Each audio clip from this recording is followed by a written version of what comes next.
Okay, guys. Well, today we're going to talk about the Cold War a little bit. And before we start, I want you to know that the notes that you're filling in are guided notes. They may be a little bit different than the notes I have up here.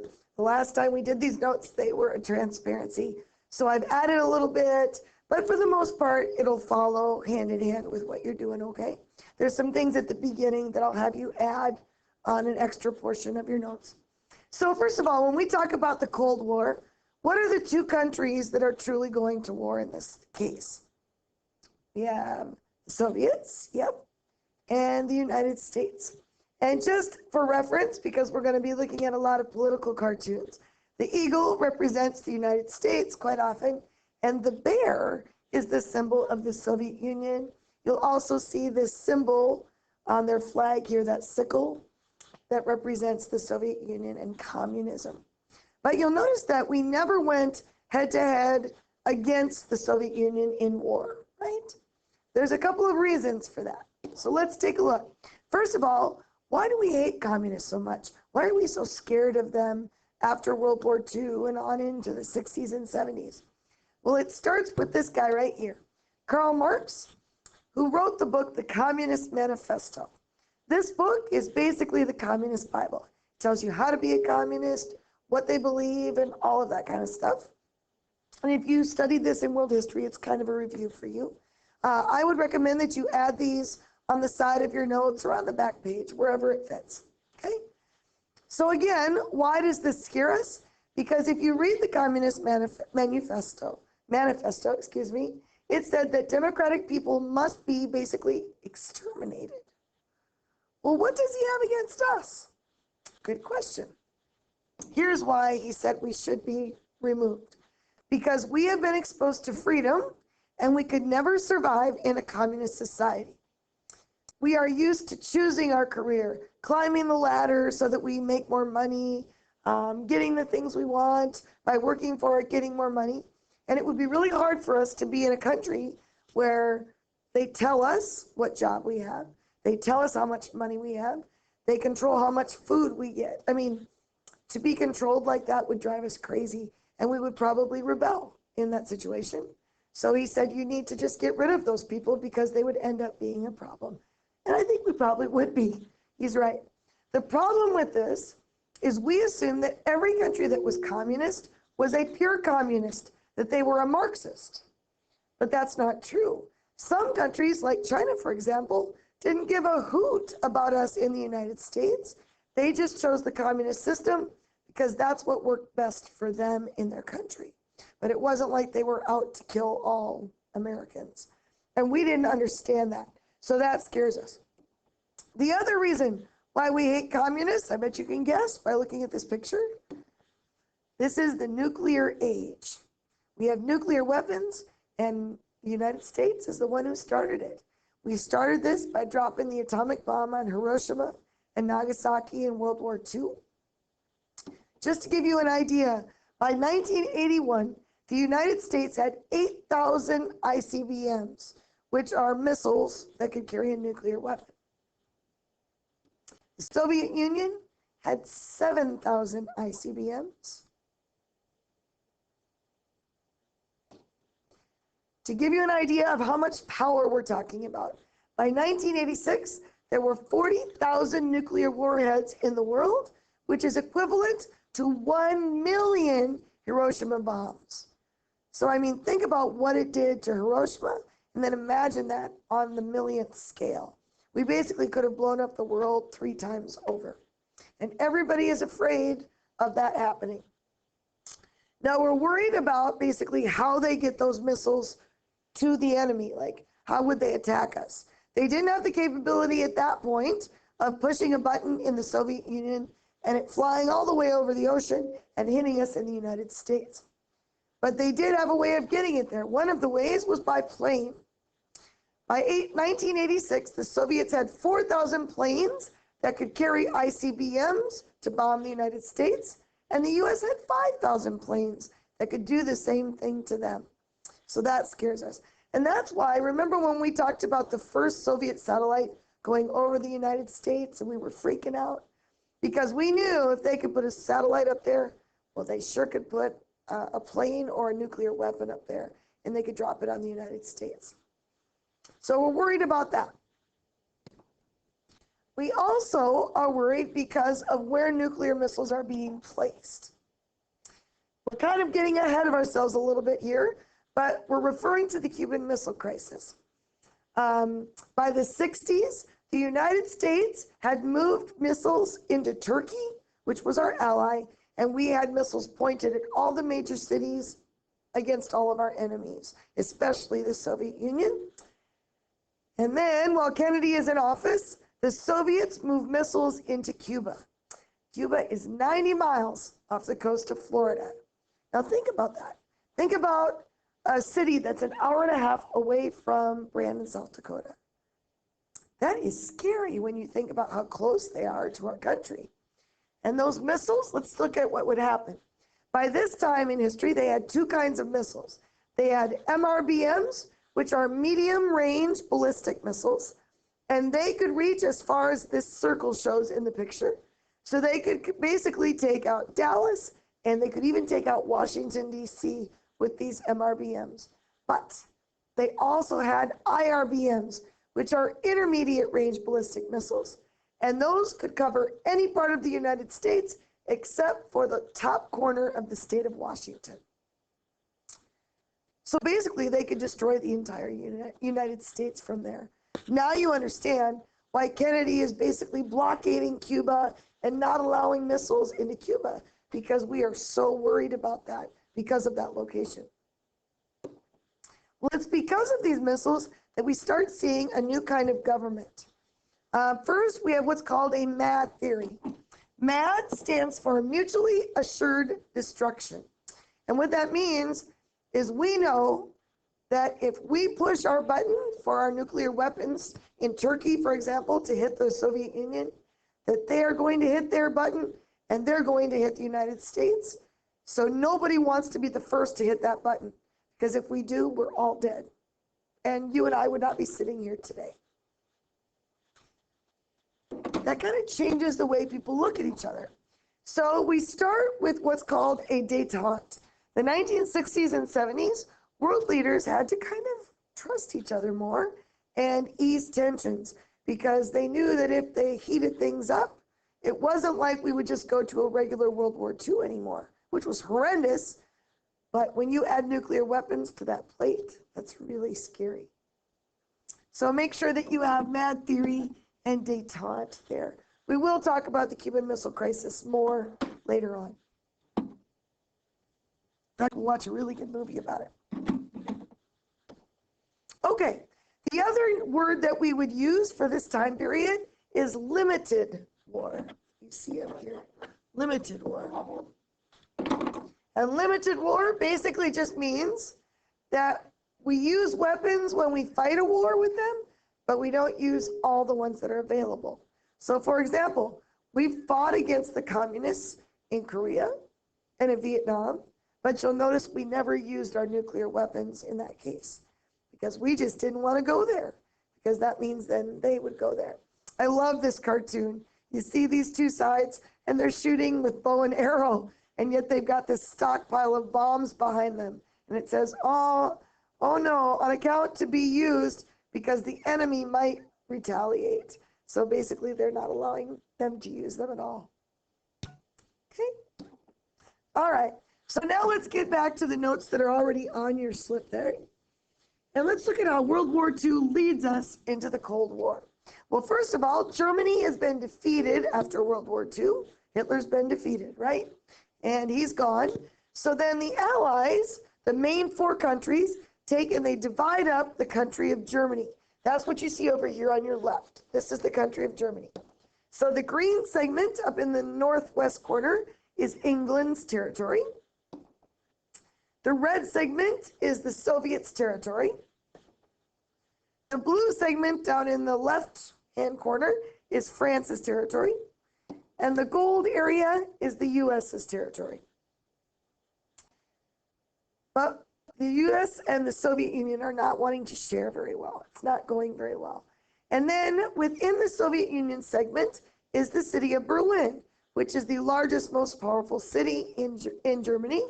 So then we took the city of Berlin and we divided that between those major powers. So over on the right here, you'll see how we divided up Berlin. The blue area over here is France. The red area, notice the large area there of Berlin, is the Soviet. The green is England.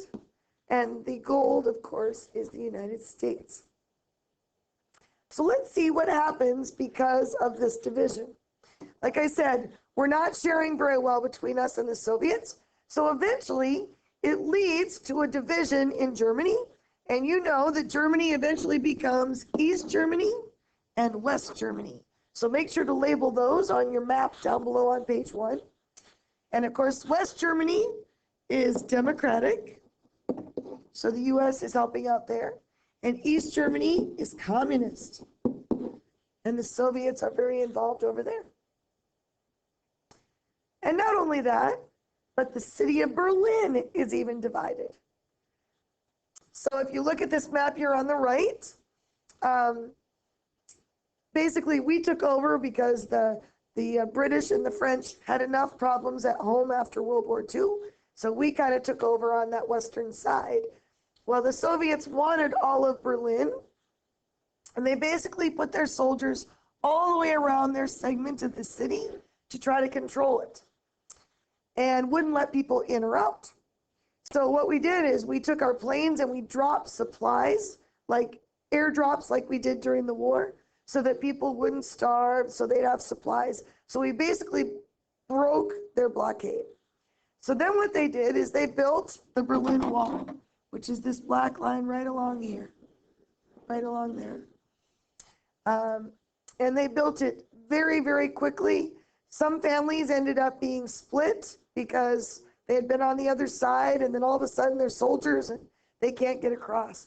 So the Berlin Wall becomes a very negative thing and a very sad thing when you look at this story. Okay. Erase this for the next page. So let's take a look at the Berlin Wall. I wanted to show you some pictures because it is no longer there, today. Here are some pictures of it. When I visited there, it was interesting. They had one segment that was still like the original, like it was. So you see all of the barbed wire and everything up on the top of the wall. But beyond that, there were also segments that it seemed like it was just dirt, and it had some stakes coming out of it. But inside there were landmines that would blow your legs off. They had dogs that were watching at all times. There were all kinds of weird things in there. And the wall is a lot taller than you think. Here it looks a little bit shorter, but the segment I was in, it was at least 2.5 people high. So you would really have to work to get over that wall. And people tried. They did. Probably the most famous point between East and West Germany is Checkpoint Charlie. Let me move that there so you can see. This is typically where people crossed in or out, but like I said, most people weren't allowed in or out of East Germany. So you can imagine in this city, we've got our own soldiers, US soldiers with their guns pointing at Soviet soldiers, and all it would take would be for one person to accidentally have their gun go off, and we end up with World War III. So it was a very tense place. It's kind of like the DMZ is in Korea right now. It's very tense. And there were people that did try to get out of East Germany. Some were successful, some were not. Probably the most famous one is this guy up here in the corner. This was while the wall was being built. There was a soldier, an East German soldier, that said, I don't want to be here anymore. And so all of a sudden, he just ran across, and he did survive and make it across to the western side. This guy over here on the right is a very sad story. He's trying to cross, and the East German troops shoot him, and he's dying. And the West German people can see him dying, but they can't go to him because he's not over the line yet. And they'll get shot if they do it. So they watch as he basically expires right in front of their eyes. Then the East German soldier goes and picks up his dead body and takes it back with him. There were people that dug tunnels like you see here. There was one attempt. They used a hot air balloon to get over. There were tunnels dug, like I said, One found a way to have a hiding spot in a vehicle. It was just amazing. You would never have found it. I saw it. In a million years, you would never find it. It was hidden underneath this segment in the engine, all kinds of stuff. But they tried, for sure. Okay, so that's kind of what's going on in Germany after World War II and how tense things are. Let's look at what's happening around the world when we talk about communism. First of all, understand that the Cold War will dictate foreign policy all the way until the 1980s. In fact, I still don't think we're done. I mean, there are still tensions between our countries. Now, the Soviets saw the end of World War II as an opportunity to protect themselves from enemies like us. So what they did is they went into all these countries that you see in green here, and they basically made them communist. They called it a buffer zone, and it's also known as a communist bloc. And it makes sense when you hear the name buffer zone, because if we were ever to invade by land, we would have gone through West Germany, France, countries over there. So if we're going to attack Russia, we would go through these countries to get there first. So like we said, it's a buffer zone, so that way they know we're coming and they have time to get ready, okay? But it also scares you because think about all those countries that have now become communist. Hungary, Romania, Poland, East Germany, Czechoslovakia, Yugoslavia, a lot of power. On the other hand, after World War II, the U.S. saw this as an opportunity to help nations become self-determined and to elect representatives through democracy. That was our goal. Hey, these people could have their first election ever in their history. And we tried to do that, but so many of these countries were destroyed because of World War II, because of bombing and all that kind of thing, that they needed money. They were in bad shape. So the U.S. starts channeling tons of money to Western Europe because they believed that if their economy was healthy, they would not turn to communism. Because I tell you what, you can promise all kinds of things, but if the people are starving to death and you can't feed your children, I don't care who you are as a leader, they will go to whoever can solve their issue and get them food. And communists, they take and they divide the food up equally among all the people. And all of a sudden, everybody has a job and everybody has food. May not be the job you want, but at least you're not starving to death anymore. So our first solution to communism and countries falling to communism was to send money, lots and lots of money. So let's look at some of those programs. This is one of my all-time favorite cartoons. Take a look at this. Who do we see guarding the hoop over here in basketball? Yep, it's Stalin. He's known for that big old bushy mustache. And we also see the side back here on the back of his jersey. Now you notice the ball that's coming towards him is the Marshall Plan, which was a monetary plan to help out countries in Europe. And the hoop says European recovery. And you'll see that Stalin is jumping up to block the Marshall Plan so that we aren't sending money to help those countries in so that he can make them communist. It's a great example of what's really going on over there. I love that cartoon. Now let's look at some of the hot spots around the world. First of all, the U.S. kicks out communists in Italy and France because both of them were at threat to becoming communist. Great Britain goes into Greece and kicks out communists in Greece. But the problem is we fail to see that a nationalist movement is not necessarily communist. Like I said, China was very nationalist, but they really didn't care about us. They were not pure communists like Marx said. And there's a difference. Now, if you look at this map, you can see that really the world is divided in two. All the areas that are blue or light blue are US, US allies, or US military areas. So we have influence in all those areas. On the other hand, all the red or pink areas are Soviet or Soviet military or Soviet countries. So you can see they're just gobbling up those countries, trying to influence them with their side. The green areas here in the middle are French, so there are a few of those. But man, we're kind of dividing the world up. Other hot spots. Let's talk about Greece. So here's what was going on. Like I told you, the Greeks were being tempted by the Communist Party in there, and Great Britain was trying to kick out those communists. But Great Britain was hurting after World War II, and they couldn't do it anymore. So they came to President Truman and said, hey, we're pulling out of Greece. Can you go in and help them? We have no money left after World War II.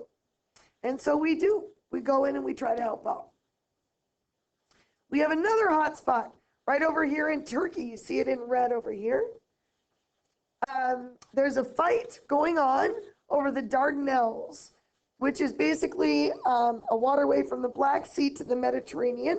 And if you remember me talking about this before, the Soviets are always wanting warm water ports because all of their ports freeze in the winter, which shuts down trade and it shuts down the Navy. So this is the Dardanelles over here in this map, right over here in the Aegean Sea, okay? So they're fighting over there. The Soviets want Turkey to give them the Dardanelles, and it was tense. Soviet troops sitting right across from American troops with guns pointed at each other's heads. And again, all it would take would be for one guy to accidentally let his gun go off, and we've got a world war going on. So 2 hot spots. Oops, there's another one there. We also tried to do the Truman Doctrine. Because of these hot spots going on, President Truman goes to Congress and he says, I would like to pass the Truman Doctrine. Let's see what it includes. First, it asks for $400 million in military and economic aid for those countries.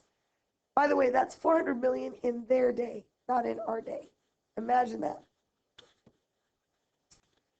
He also said, and I quote, it must be the policy of the United States to protect any country that might fall to communism. Now, if you were a member of Congress or a citizen in that day, why would you be concerned about that statement? What is he committing us to? That is exactly right. Good. That we are basically becoming the policemen of the world. You've maybe heard that today. This is where it happens. You're right. It commits us to protecting any country, anywhere in the world. That's a big thing to bite off, right? And believe it or not, Congress passes it regardless. Because we are so afraid of communism, we've got to stop what's happening. So I love this cartoon. Look at this. You have the Cold War cone, and you see that the crisis is piled on crisis, and the cone is getting out of hand, and we don't know how to control it. So like I said, this is where the U.S. first becomes the world's policeman. And if you look at this cartoon, you'll see the thing that's on his tire that's holding him back is public opinion. Because we are concerned about it, but it's happening anyway. Congress passes it. The next plan is called the Marshall Plan. We mentioned that a little bit before. It is a proposed finance program to give money to Europe and even the Soviets after World War II. Yes, we actually said, we'll help you out because they were bombed all to heck during World War II and destroyed. Well, you know what they said. They immediately said, no way. They won't take our help. Well, 16 European nations asked for $22 billion in aid. That is a heck of a lot of money. So at first, Congress is hemming and hawing about it. And then in 1948, another country falls to communism, Czechoslovakia. So then Congress says, yep, we got to do it. But they couldn't afford what they were asking for. They only gave $13 billion. Only gave $13 billion. Think about that. That's a lot of money, okay? Here's Czechoslovakia, by the way, on the map, so you remember where that's at. And Western Europe is still afraid, and they want the promise for U.S. help monetarily and with soldiers if necessary, because they're really worried about what's going to happen. The other thing that's going on kind of at the same time is that NATO is meeting. NATO stands for North Atlantic Treaty Organization. This meeting took place in 1949. Now, first of all, let's talk about what is the purpose of NATO. First of all, who's in NATO?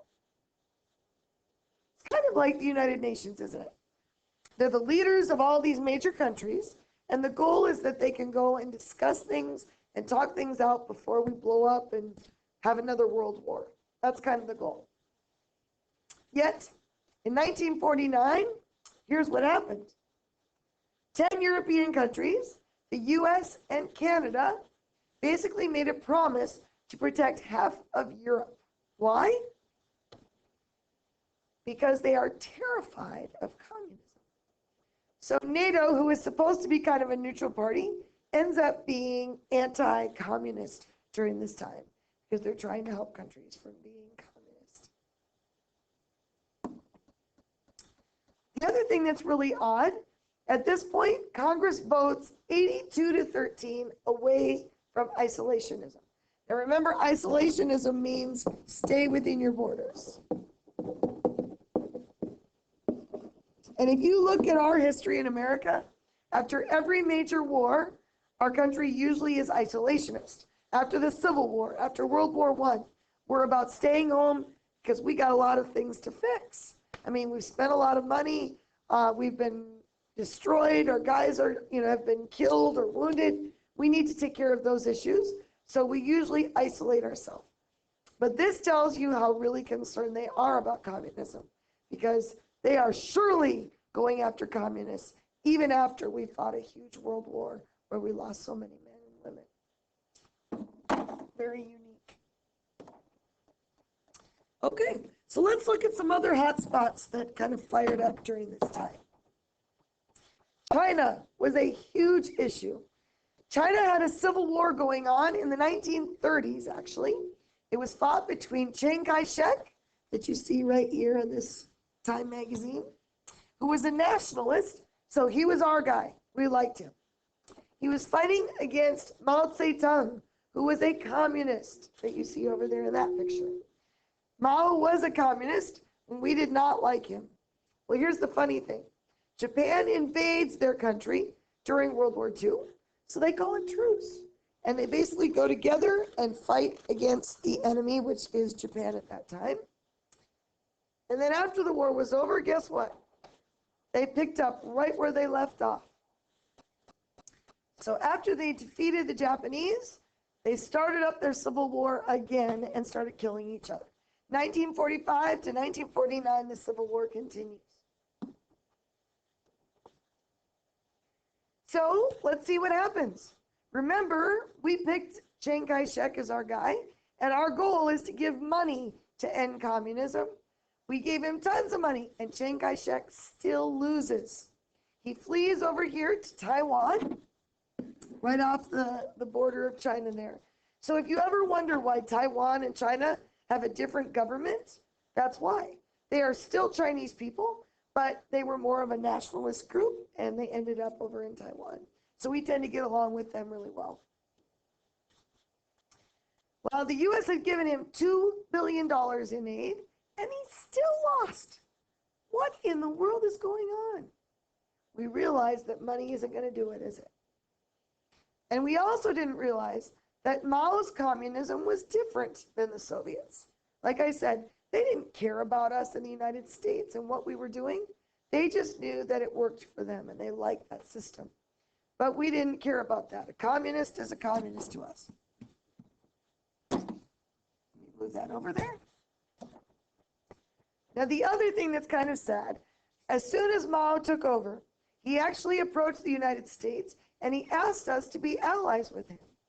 But because he was communist, we said absolutely not, because we don't like communists. Well, guess who he turned to then as an ally? Of course, the other big dog on the playground, as we said, right? He turns to the Soviets then. So we basically pushed him right into the arms of the Soviets, and they became allies because we refused to recognize him. So our next step, we realized money does not solve the issue. So now we're going to go to war, and we're going to send in an army. We're going to send in troops and see if that will stop communism. Where do we do that? We start with Korea. Now, we believe, because of a lot of the events that are happening right around this time, that it is a massive plot to overthrow the world, and that all those leaders of communist countries are conniving and working together against us. And really, they're not necessarily. Well, we see China and Russia become allies in 1949. That supports that conspiracy. Although remember, we're the ones that told them we would not be their allies. In June of 1950, North Korea actually invades South Korea. And we assume that Stalin is the brainchild of all of this and that he ordered them to invade South Korea. The truth is that Stalin did not want this, and he was mad about it because his atomic weapon system was not completely developed, and he knew if he was going to war against the US, he had better be ready with his atomic weapons because we might just push the button. Like we said, we're always worried about that. So he was not happy with their decision, at least at that point. He might have done it later, but not then. The fall of 1950, the Chinese come in on North Korea's side, and they're fighting against us in the Korean War. Again, it's got to be a conspiracy. Can anybody tell me, I know we haven't studied Korea yet, but why did China come in on North Korea's side? Anybody know? You're right, Ty. Good. Yep, here's what happened. Our soldiers were pushing back the North Koreans so far that they actually went over the border into China because China was their ally. However, we did not have the permission to go over the border. This is a river right here, the Yalu River. So we go over to chase our enemy. Okay? Whether you think that's wrong or right, we'll talk about that later. Well, now you've invaded China. So at that point now, the Chinese came in and they were fighting our soldiers, and we were immediately pushed all the way back to the DMZ. We got our butts whooped. If you've heard of the Frozen Chosen, this is where that happens. They get surrounded right about here. And it's interesting, if you hear the guys talking about what's happening at that time or reading their diaries, they say, holy cow, where'd all these soldiers come from? Because they don't realize that they're Chinese. They think they're Korean. And it's the Chinese army that's now involved. We also see that Korea does not end victorious with the United States. It ends in a stalemate. And we are stuck on that border, that DMZ, still today. So, we're that concerned that we start coming up with some new options. Okay? We passed a document that's called NSC 68. This is a national security document that has now been released, but back in that time you would not have been able to see it. This was read in April of 1950, and here's what it said. First, it formally defined the movement against communists, and it said that the U.S. should take the lead against the communists in the whole world, that it was our job to be the leaders of that. Secondly, it said that there was no foreseeable end to the communist threat. They predicted that the communists would continue until they had wiped out all democratic people. So there was no end in sight. Then they said, we need to use money to contain the problem. They use the word containment, another one of our words. Well, think about a container in the fridge. Keeps your food inside a container, right? Same thing with communism. We want to keep it within its borders so it doesn't spread anymore. Well, it's a great analogy. They said, this is like sending 3 policemen to guard a building with 25 exits. There were so many problems all over the world, and we couldn't get to all of them. So, wow, 1 minute we've got a communist uprising increase, and we go over there. Oh, China's falling, we better get over there. Oh my goodness, Korea's falling. And we're popping all over the world, and we just can't control it. It's a mess. And that's kind of what this cartoon is showing you, that we're trying to control the world, and there's all kinds of stuff going on. This is the other thing that this document recommended.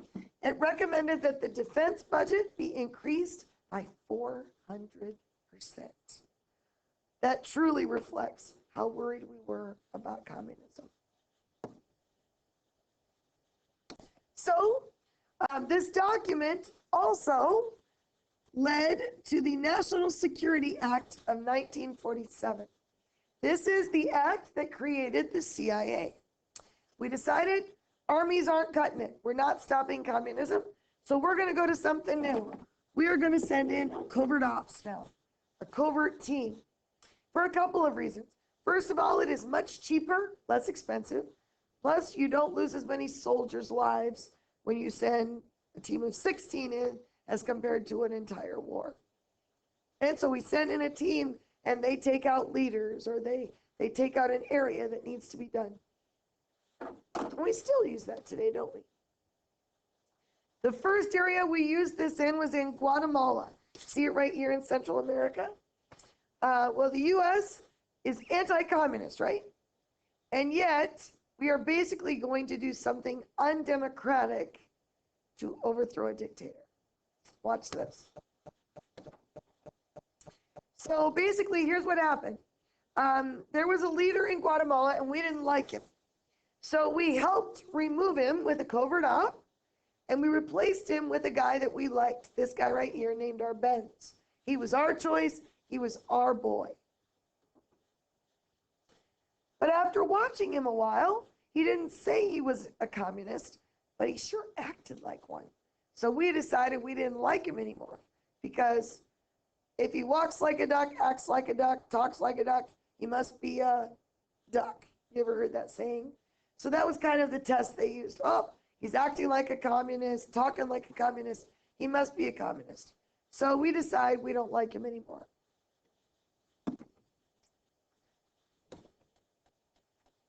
So we basically tried to remove him. And here we're controlling all of this. Think about it. If we truly believed in democracy, what should we have had the people in Guatemala do? They should have voted, exactly, like we do. But instead, we took out a leader with soldiers, and then we put a leader in and said, here you go. You're not going to vote. This is going to be your new president. Not very democratic when you think about it. We did the same thing in Iran. In fact, you wonder why Iran hates us so much? Here's where it starts. There was a guy named Mossadegh in Iran, and there is basically a fight over oil. He is slowing down the production of oil. We're not getting enough oil. If you heard about the gas shortages in the U.S. in the 70s, this is why. We're so frustrated.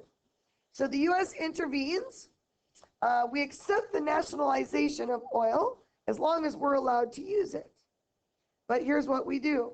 We send in soldiers to make sure we have access to that oil. Well, then as we're sitting down and we're negotiating with Mossadegh, he's holding up negotiations. And President Eisenhower, or Ike, believes he's doing it on purpose. And he's frustrating us to win because we need that oil. So Ike gets frustrated and he finally says, fine, forget you. You get no more aid from the United States. We end all aid to Iran. Well, just like we did with China, if they're not our ally, they're going to be the ally with the other big guy. So they turn and they become Soviet allies. So Ike gets so mad about this, he sends in a covert op to take out the leader, to take out Mossadegh. The U.S. overthrows Mossadegh and puts in place this guy right here with his wife. This is the Shah of Iran. Now, if you look at him, he looks almost American. Look at his family. You could see why American people would like him and would want him to be the next leader. And again, are we using democracy in this case? No. We're using soldiers. We're overthrowing people. We're not using our own system that we claim is so important. Well, there's a problem. The Shah of Iran was a little loony, and he basically enacted genocide. He killed and tortured over 500,000 Iranians. And this was our guy that we said was awesome, that we put in place. We have now overthrown democracy. And interestingly, I found this picture when I was researching. There was actually a protest by U.S. citizens in Washington, D.C., because we were supporting the Shah, because they knew he was a bad guy. And yet, not everybody really saw it until it was too late. So our nickname in Iran, still today, is the Great Satan, because of what we did to those poor people. Well, the next leader that comes in is the Ayatollah Khomeini, And he basically takes over, and he just hates Americans because of what had happened to his people. He watched as this guy killed all of his people. So he hates us. And that leads us into a new event that are not in your notes. So please add these somewhere on the side or on the back or something. Let's talk about the Iran hostage crisis a little bit. I'm going to tie this in. So November 4th of 1979, a bunch of Americans from the embassy in Iran were taken hostage. There were 66 of them. Some were diplomats, some were citizens. And if you've seen the movie Argo, then you've kind of been given some background on this story. You know what it's like. It was really a tough situation. Very scary for the people. It lasted for 444 days. When it first happened, the Ayatollah did not mean for it to last that long. But because he got such good press out of it, he's like, hey, we're keeping this as long as we can. Why did he do it? Because we had sent in that leader who had killed other people. Plus, that leader was dying, so we housed him in a hospital in the United States. We also housed one of the generals that was in charge of those genocide things and kind of protected him in the U.S., so it looked like we were supporting that. So he basically took them to make an example. At home, a song was released called Tie a Yellow Ribbon Around the Old Oak Tree. I think it was by Captain and Tennille.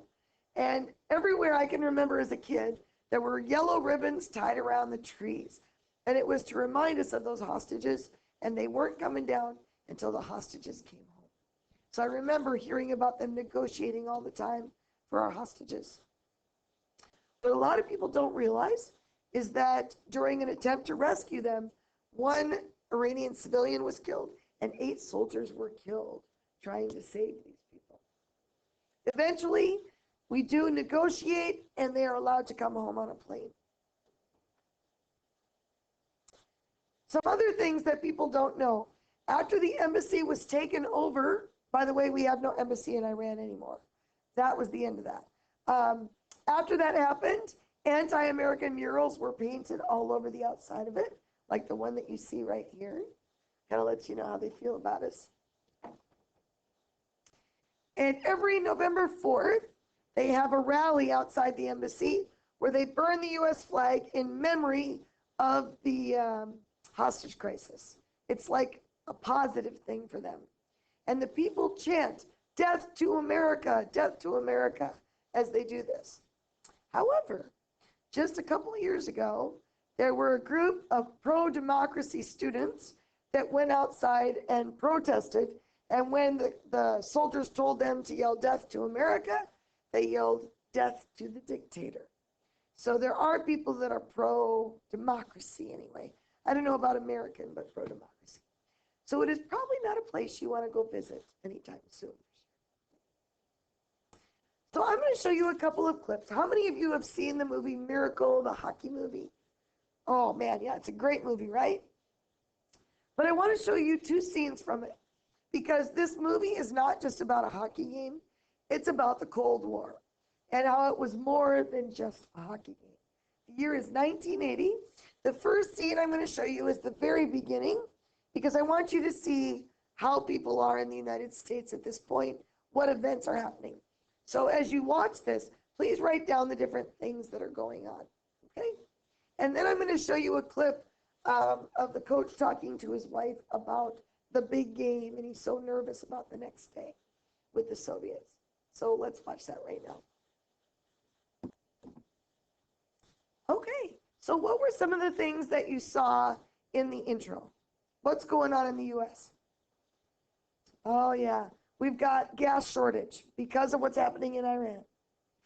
We've got Nixon and Watergate going on. Martin Luther King being assassinated. Good. We've got environmental issues, right? Like 3 Mile Island, the nuclear accident. We've got leakage into the water system and people are getting sick from that. And if you look at a lot of these events, you'll see that there's a lot of sad stuff happening in the U.S. And the reason I played that for you is because people are more pessimistic during this era, and they're starting to really question themselves and their government. Are we really what we say we are in America?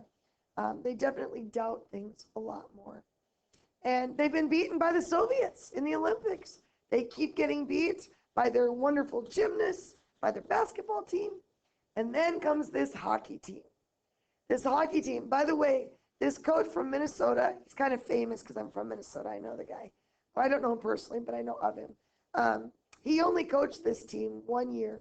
And you'll see if you watch the movie that they didn't really care for him a whole lot because he did it differently. Most people would pick out the top dog athlete in every team. He didn't do that. He picked the right athletes that would work together to make a team because he knew that a bunch of cocky individuals would never beat this Russian team because they were that good. And they go in, and you saw that they defeated them. But it was more than that, like they said. They knew that they couldn't blast away at the Russians, and they couldn't blast away at us. But a way for us to get out our frustration against them was to fight through a hockey game. And so we could cheer for our team and go USA against the Soviets. It's a great example of what's going on in our minds. Okay, just a couple of other things to kind of fill things in. Within the US, here's what happens as a result of what's going on in the world. Well, there's a backlash movement. If communism is taking over the world, well, then communists must be infiltrating the United States. Some of it was craziness. It leads to the Red Scare, where we have this communist witch hunt, and we're basically ruining people's lives all over the place just because they think differently and we think that they're communists. A lot of those are ridiculous. On the other hand, I don't know, do any of you watch this series that came out just the last year or two, The Americans? And it's about two Soviet spies during the height of the Cold War that are in America. They seem like regular family people, but no, they're spies for the Soviets. And there were spies in both countries all the time. So that was true. But it leads to some really sad stuff that happens in the United States. And that is what we're going to talk about next. Okay? The last thing I wanted to make sure I mentioned, we talked about the Berlin Wall, but I don't want you to think that it is still there. Remember that the Berlin Wall ends up coming down. Famous saying by President Reagan, let me move that out of the way there. Mr. Gorbachev, open this gate. Mr. Gorbachev, tear down this wall. Ronald Reagan said that in 1989, and the wall was taken down, and Germany became reunited again. It was a big deal. I remember watching it on the news, and it was a very happy day, especially for people in Germany. Okay, thanks for joining us. We'll see you later.